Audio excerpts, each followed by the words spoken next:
We need to take a balanced approach, which understands the need for people to get where they need to go, but particularly around those times when children are being picked up or dropped off at school, we want to improve the safety. Well, sometimes kids go to school early, sometimes they stay late. And that's why it'll be 8 to 9:30 in the morning, 2:30 to 4 o'clock in the afternoon. That's a reasonable, balanced approach that we want to take to this. So what sort of productivity gains are you getting from introducing those variable speed limits, specifically outside of schools? Well, what we're doing is we're not simply just slowing the entire... So the question was, how is this going to improve people's lives? How is it going to improve the economy? What money is it going to save? What's it going to do? How is it going to be better, is what he's asking. Those variable speed limits, specifically outside of schools? Well, what we're doing is we're not simply just slowing the entirety of the network down, which is what the last government's approach has been to traffic. So basically, every answer has been, well, we're going to have a variable result, not like the last guys who had it. That's basically every answer so far. Been about slowing people down. Fault. Yeah, we're still doing that for sure. Blanket speed limit, 30 kilometre per hour speed limit reductions. You've had arterial roads being slowed down. They wanted to slow the entire state highway network. My question is, what productivity gains? Yeah, I get it. Network down to 80 kilometres per hour. There is increased travel time. You don't often see Jack Tame frustrated. No. But that particular, I got it, is you can hear it.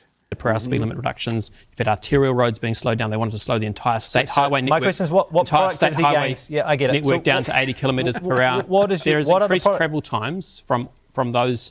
There is increased travel times when you reduce speed limits. How much? Now, it depends on the actual circumstances of where you How might much put increased that, time?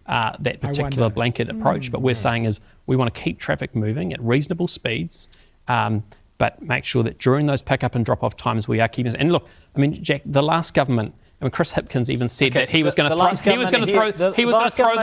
government are gone. He was going to chuck it on the bonfire. That's what he thought of this. You're in government now. We're making the changes New Zealanders voted for. Minister, Auckland Transport tested how much time was lost for journeys. So get that. There's two questions that haven't been answered, and Jack Tame's just moving on. And believe it or not, he doesn't answer this question either. He's in urban areas with lowest. Don't worry, people who are hating me right now. This has got about 60 seconds, and then Pee Wee Herman will be gone for good. Speed limits outside schools. Have you seen that research? Yeah, so there's been a range of estimates. So what did Auckland Transport find for the changes outside schools?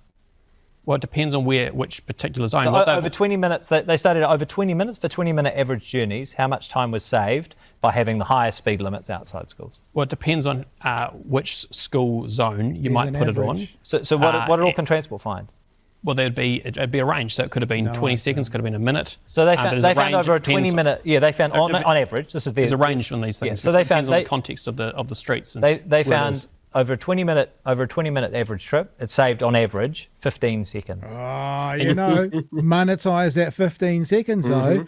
15 seconds, and we'll show you the numbers. I've got a calculator online next as to why that is. You've got to add that up across the cumulative number of journeys that are being taken by Aucklanders every single day.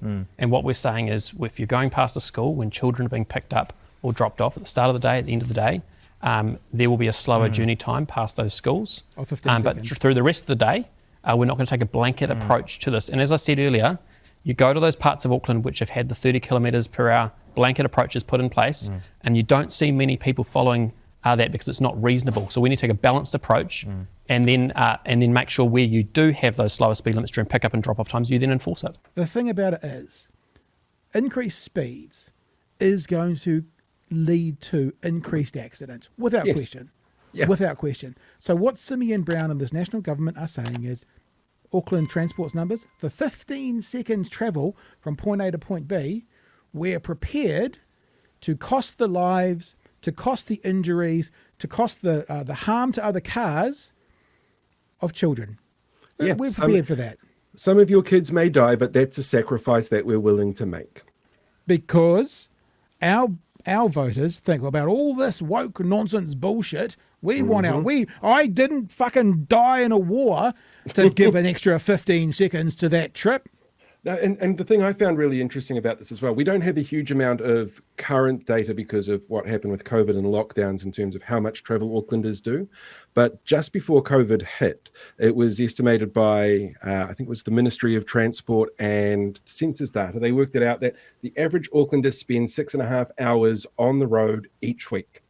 And if I'm going to add 36 seconds to that, it's going to make all the difference to how much I am or aren't going to go out and drive and the speeds I'm going to go at. And it's just, it's nothing. And the drop of a bucket in the drop of time that I've got to spend out traveling around the city, going slower in front of a school to save somebody's life and costing me 15 to 30 seconds is a small price to pay.